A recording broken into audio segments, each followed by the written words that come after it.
Should we peruse the waiver wire? Who's been added, who's been dropped? What are the right moves? What aren't the right moves? Michael Bolton, he's probably got the answers, but you know what he's like. He's not going to tell us. Thanks, Josh. It's Michael Bolton here, and it's time for another episode of the Locked On Fantasy Basketball Podcast.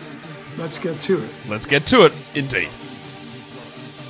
You are Locked On Fantasy, your daily NBA fantasy podcast. Part of the Locked On Podcast Network, your team every day. Hello and welcome to the Locked On Fantasy Basketball Podcast, brought to you by Basketball Monster. My name is Josh Lloyd, and I made this podcast in a cave with a box of scraps.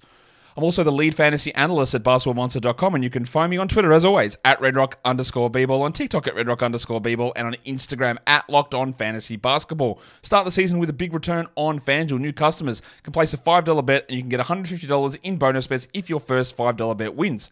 Go to FanDuel.com to get started. Check out LockedOnDaily.com as well for your newsletter for your favorite team. All of the best news, all of the best information about your team, not just from the podcast, but right around the entire NBA globe, LockedOnDaily.com. Also, double bangs and thumbs is always greatly appreciated. We're talking waiver wire. We're going to look at who's been added, who's been dropped. We're going to look at guys you can add, guys you can drop. Remember that in this situation, I'm not going to touch on a bunch of crazy drops that people have decided on. Like, we're not doing that. We're not dropping Fred VanVleet or Miles Bridges. Well, I just did touch on them, but yeah, like, we're not doing that. And if I say somebody is droppable, that doesn't mean you have to drop them. It's very rare that a player becomes like, absolutely get rid of this guy, all circumstances. Usually if I say someone becomes droppable or I jack them, it usually just means, hey, if this guy's on your roster, have a real long, hard think about it, right? Have a long, hard think. Does he belong to be there? Is there someone better on the waiver wire? Are there 4 better players on the waiver wire that when you add all their value together and stream them in for the week and get 5 to 6 games out of that spot, that it's better, right? That is what I mean. Droppable doesn't mean just go, drop him. Oh, no, now what? No. It just means that, like, if they're sitting on your roster, you probably look at them as your worst or second worst player, and anyone who falls into that designation as a general rule is droppable. So that's what we mean by that. Yep. Let's take a look across the fantasy basketball waiver wire sphere. Who are the most added players? Well, the number one, we've got 3 sources here. We use Basketball Monster. We've got Yahoo. We've got Fantrax. The most added player is Jose Alvarado on our Basketball Monster metrics because that makes sense. There's no CJ McCollum. There's no DeJounte Murray. There's also no Herb Jones. And there's no Trey Murphy. Now, the Pelicans only have 3 games in week 3, and they're all high-volume days and no weekend games. That's not very good. But I actually don't care because Alvarado, I believe, is startable on the other 3 days. And this is not just a injury, a short-term 1-week play. This could be 3 weeks. So I would rather get a guy who could be a top 70 player for the next 3 weeks, which Alvarado's got a chance to be.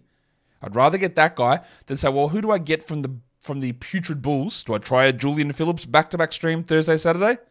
Well, probably not. Right? I'd rather get that guy in because I think if you look at your roster again, it's all about honest appraisals. Is Jose Alvarado available? Have a look. Who's your worst player? Will you start him on Monday, Wednesday, Friday? And if you will, like, it's very easy to me to do that. The second most added player is Mr. Black in Orlando. With Paolo out, Mr. Black is going to start.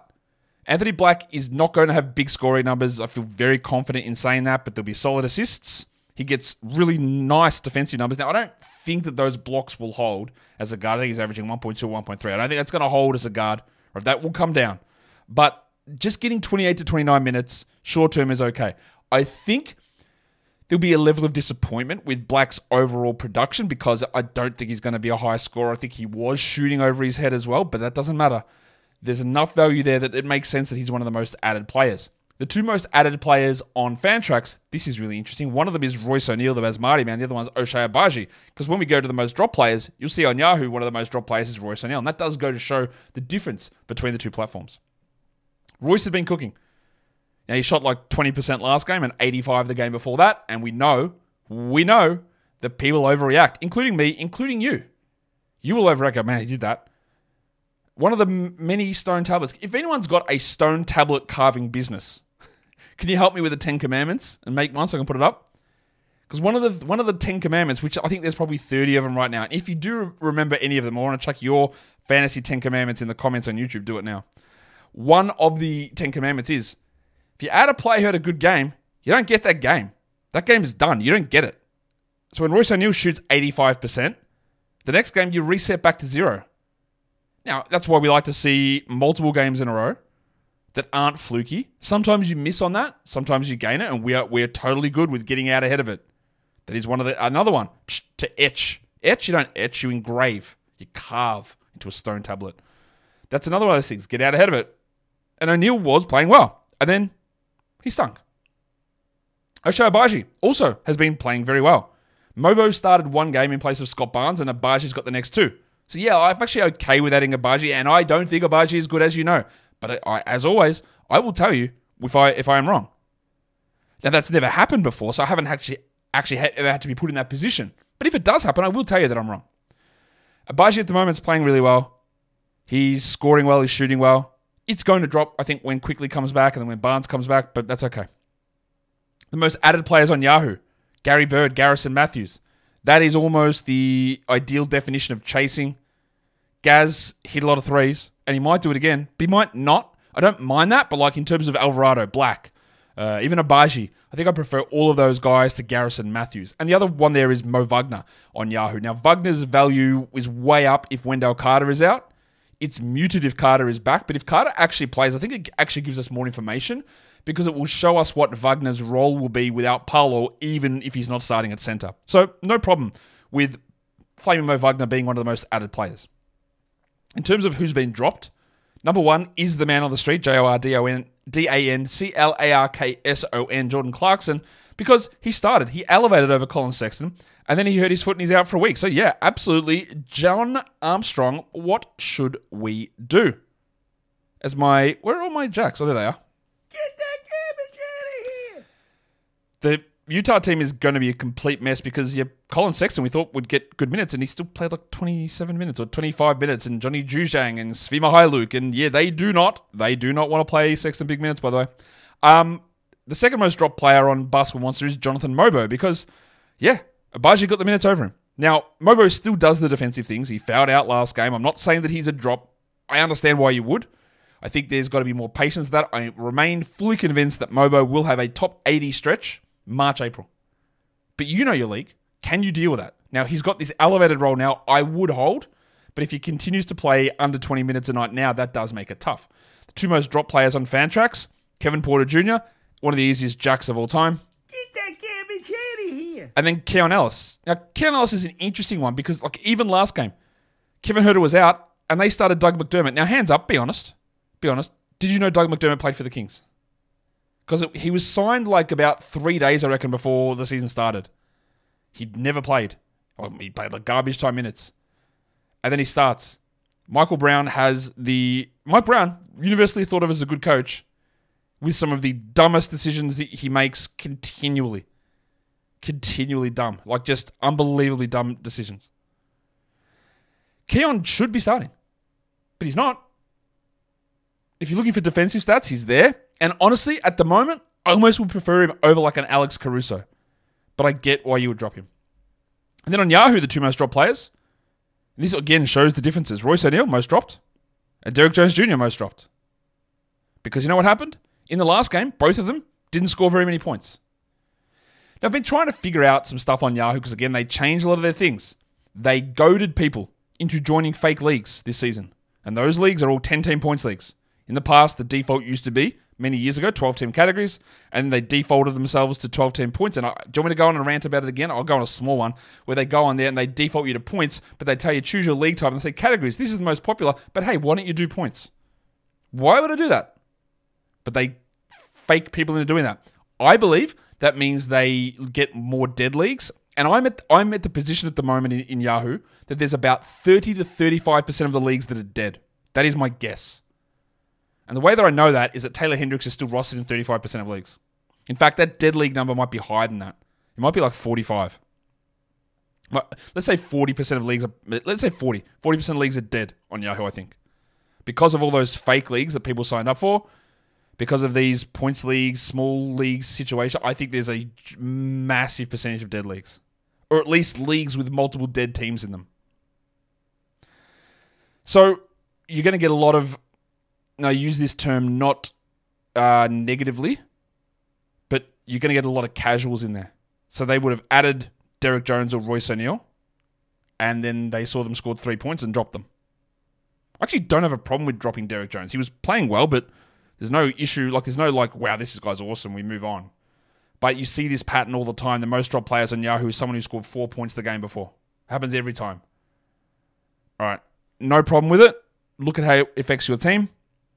Pay attention. Be aware of the changing Yahoo landscape when looking at roster percentages, though, because it is important to understand where the numbers come from.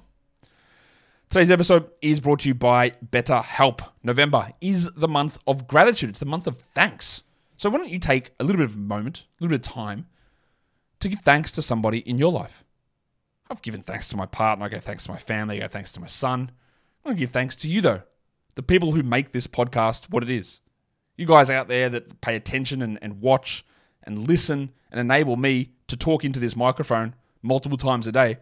I'm very thankful for everything that you guys provide. And sometimes we also need to be thankful for what we bring to ourselves. Now, I'm not the best person to tell you that, because that's a thing that I struggle with. And that's where therapy can be a positive for you. Go in there, you could talk about the things, recognize the things that you do that are good. Recognize the things that others do. Bring more positivity, because the world's crazy. And sometimes we need that. So if you've been thinking of starting therapy, give BetterHelp a try. It's entirely online. It's designed to suit your schedule.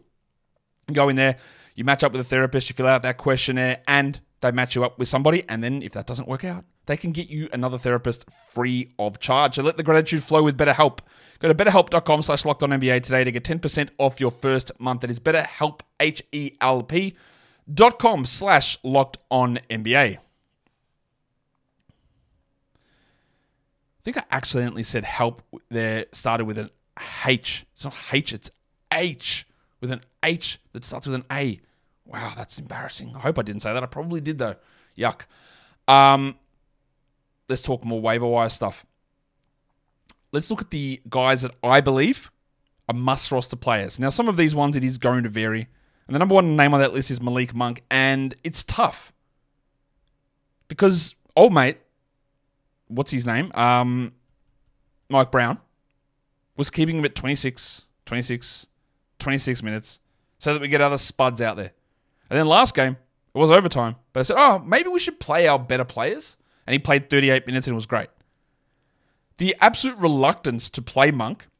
Okay, here's a debate. Who's the better player on the Kings, irrespective of the guys around them? Is it Malik Monk or Keegan Murray? Because one of them gets 37 minutes a night and one of them gets 26.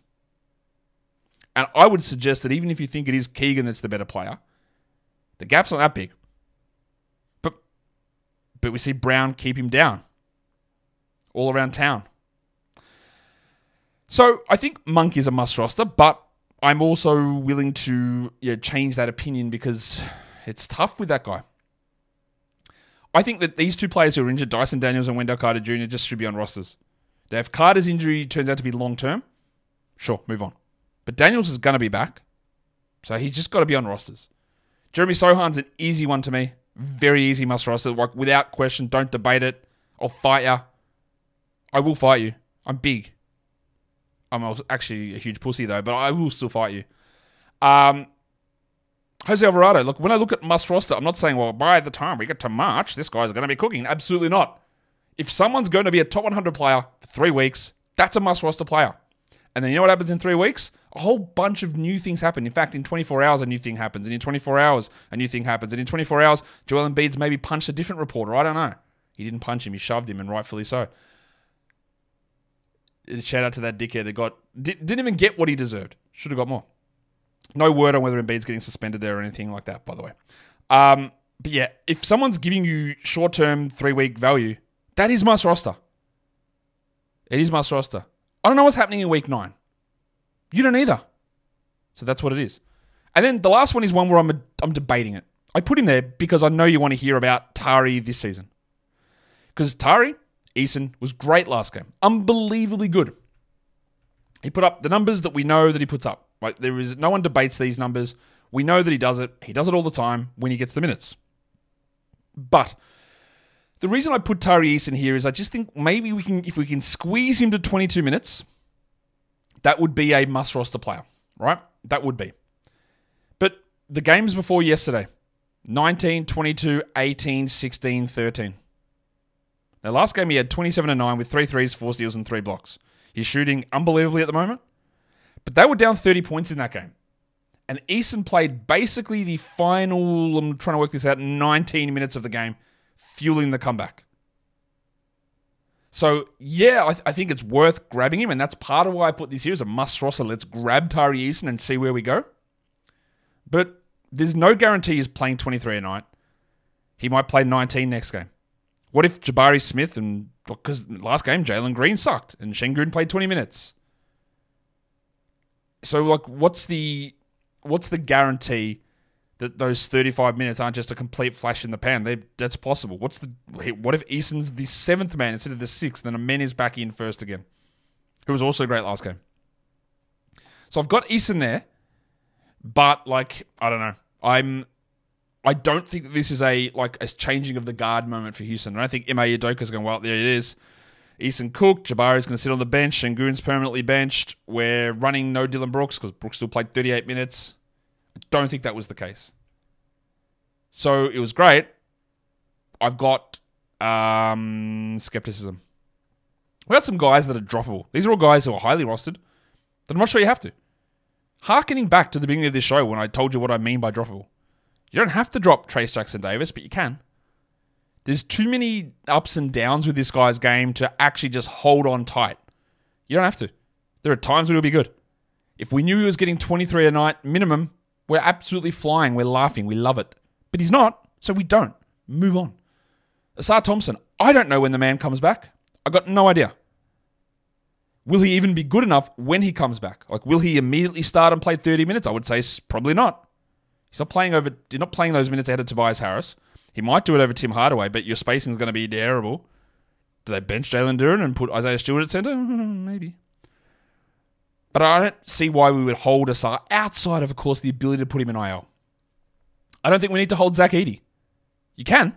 Maybe you think he's going to get better and play 25 a night. I don't think he will. But I am also coming from a down place on Edey. I've got Mike Conley on the list. And again, this is the absolute definition of what we mean by droppable. You don't need to drop Mike Conley. Mike Conley might get you 6 assists and play 25 minutes a night here on out, and that is all you need. He'll shoot well, he'll hit 2 threes and get 6 assists, and that's great. That might be perfectly okay for you. But in the past, I would have said, yeah, like Conley, it's a quiet patch, you'll be better. Don't drop him. Now I'm like, if you drop him, I go, I get it. Right? I don't think he's getting back to 29 minutes. I don't think he's getting more involved offensively. He played the back-to-back, which is great. But he doesn't sit there and go, man, it's just absolute stupidity if you move on. And the other one there is Kelly Oubre. He's not doing, much like Andre Drummond, he's not doing anything really at the moment while Paul George and Embiid are out. Not really certain how that's going to get better. So, no, we don't need to roster him. In fact, like there are guys like Jared McCain on this team who are starting to play really well off the bench. What if he just eats into Oubre's minutes? I don't think that'll happen. But when we're talking about, hey, do I need to like find space to add in Jose Alvarado? Like then, who cares if you lose these guys? I think that's maybe the more of the mentality. It's like, who cares if you have to drop some of those players in these situations? Because I just think a lot of the time you might get a short-term loss, but I don't even know if you do with these ones. Today's episode is brought to you by FanDuel Sportsbook. Get ready to tackle all of the NFL action with FanDuel, America's #1 sportsbook. Right now, new customers can bet $5 and get $150 in bonus bets if you win. The FanDuel Sportsbook app gives you everything that you need to place live bets on the NFL all in one place. So in the middle of the game, you might get a hunch. You might hunch it up. You get all the latest stats on that same page where the live bets are. You get all the live play-by-play on the same page where those live bets are. Makes it the easiest thing to do instead of having to scrounge around to find all that information. So go to FanDuel.com to join today and get started with $150 in bonus bets if you win your first $5 bet. That is FanDuel.com. Never waste a hunch and make every moment more with FanDuel, an official sportsbook partner of the NFL. And don't forget to gamble responsibly.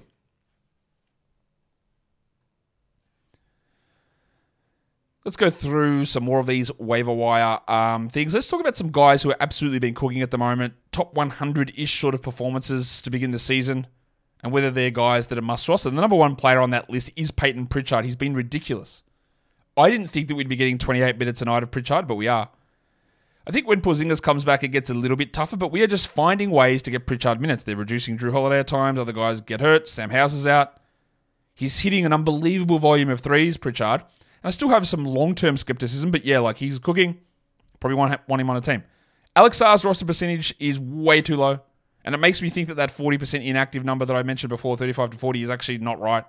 Because he's sitting at like 40% rostered. What are people doing?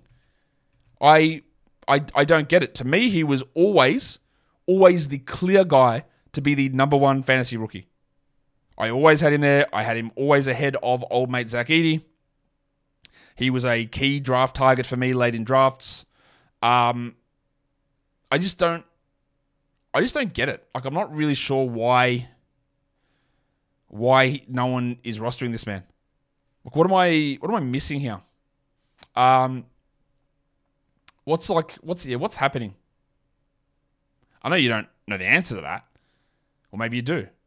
But Sarr just needs to be rostered. Grade A Dick. He's benefiting from the absences of Emmanuel Quickley and Scotty Barnes, absolutely, and Bruce Brown and Kelly Olynyk. And we sort of got a glimpse of it not being awesome to begin the season when those guys were healthy. But they're not, so that's okay. So we ride Dick for now, and then later on, we don't have to. It could be over. But at the moment, he's doing a lot. He's getting a lot of shots. He's converting them. He's been very good. Not sure it holds, but that's okay. Bilal Coulibaly, the big fella. Bilal is unbelievably good at the moment. He's putting up some huge numbers. He is still under-rostered. And I still get people asking questions about Bilal, about, do we add him? Is this for real? It doesn't actually matter if all of this is for real, honestly. It just doesn't matter. Bilal sits at 47%. Grady Dick is 51% rostered. Like, it doesn't matter whether these guys are going to do it for long term. Like, we just do it for now. Aleksej's 35%. I'll tell you now, Bilal won't do this. He won't shoot this higher percentage. But what's encouraging is usage in minutes. So yeah, like, we just do it. The last two, they're not as exciting as those first four names, but Cody Martin has been playing really well. And he's putting up like top 120 numbers of late. I don't think we need to react to that. That's a deeper league scenario. But Brandon Miller's back, so that hurts a little bit. By the way, if you're going to ask the question, do I drop Trey Mann? Not yet. Let's see what happens in the next couple. But Cody Martin's a nice deeper league guy that I don't think you would have really had on your radar. Another one there is Ochai Agbaji, who is playing really well. No problem adding him. Let's see where we go with it. Let's see what happens. I don't think it lasts long term, but that is okay. So we just roll for now and see where that ends up. Some injury replacement plays. Let's start in Memphis because Bane is out. Smart is out. All of the other wings and Gigi and Vince and Luke Kennard are all out. So Jalen Wells and Jake LaRavia are probably going to have a big run of starting. Wells has been unbelievably impressive. He shoots. He hits threes. He can get some steals. He blocks the occasional shot. He's a definite 14-team league guy, Wells, and maybe a 12. And LaRavia can have some bad shooting moments, but if he plays 30 minutes, 12, 6, and 4 with a steal and a block is absolutely possible. And these are guys that are just sitting available in, like, not every league, but, like, damn well close enough. Wells was a guy that I thought would start with Bane out. He's getting more minutes than even I expected in that scenario. But these guys are like 5 and 3% rostered. They absolutely are in 12-team league discussions. Absolutely. The next name on this list is Bub Carrington. Carlton Carrington, if you're looking that up. Don't look up Bub, look up Carlton. He's 12% rostered. The percentages are going to be, not percentages, the field goal percentage is going to be a concern. But with Kuzma out, he's playing like 34 minutes a night. And I love the assists we're getting. He's rebounding the ball really well. There's going to be ups and downs for sure, but I'm super impressed with Carrington at the moment. I liked him as a prospect, but the fact that this always happens in fantasy, we have to always be ready to look at it. Like, if the team is healthy, sometimes it's hard for things to work the way they need to work. But then one thing happens, Kyle Kuzma getting hurt. Carrington goes back up, he starts, his minutes go up, his usage goes up, his confidence goes up. And then when guys come back, we'll adjust it. That's okay. Jordan Hawkins, with all these guys out, he's going to have a huge role. Now, I prefer Alvarado to Hawkins because Alvarado can score and hit threes and get assists and get steals, and Hawkins can score. Can't really do much more. But they need it. They need big minutes. He's also dealing with a back problem, but he needs to be on a roster as well. Brandon Pokusevski, at the moment, is an injury play. Because when Steph was healthy, this man played 23 minutes a night and it wasn't useful. At the moment, he's playing 34. The Warriors team is a little bit all over the place. Because I don't know what happens when Steph and Melton come back. Do they go back to that 12-man rotation? Is actually the Hall Pass legend Lindy Waters in that as well, considering that he played well and has been starting games. But for now, Pokusevski is an injury replacement guy. And the other one there is Grant Williams, because both Mark Williams and BDNR Nick Richards are out.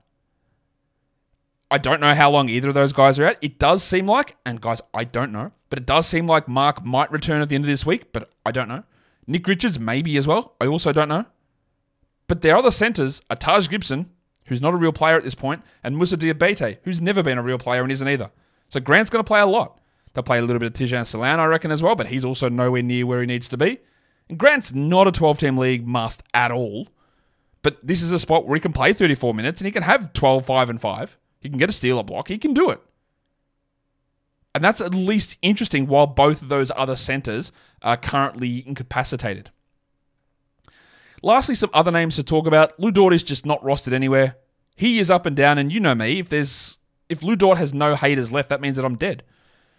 But Lou Dort has been playing well. His minutes are more consistent than Alex Caruso or Isaiah Joe or Aaron Wiggins, who was really good last game. Dort is not for everybody, but he's for more people than he currently is rostered. Ben Mathurin. With Nembhard out, he started last game. And then another thing went his way because Aaron Nesmith got hurt. Also, with Isaiah... sidebar, with Isaiah Jackson going down, I didn't put Obi Toppin's name on these lists, but I'll do it now. I've never seen, in all of my years of fantasy, this is probably not true, but maybe, let's exaggerate, the amount of questions of people frothing to see what happens because a backup center got injured. God, who do we have now? Isaiah Jackson's out. Like, in most cases, it's nobody. Because, let's be fair, you weren't rostering Isaiah Jackson. You were because Miles Turner was hurt, so you added him for that game. But Isaiah Jackson wasn't a 12-team league player. So why is that? I get it, because the possibility of Toppin being the backup 4 and the backup 5 and playing 25 minutes is intriguing. If Obi Toppin's playing a lot of backup 5 minutes, you're in massive strife though. Cannot protect the rim, cannot defend. Like, they are the problems. I don't have... Like, it is possible because who the hell else is doing it, right? Turner's going to play a lot, and maybe it's like Enrique Freeman who has to play, but he's not a rim protector either. He's just a really good rebounder.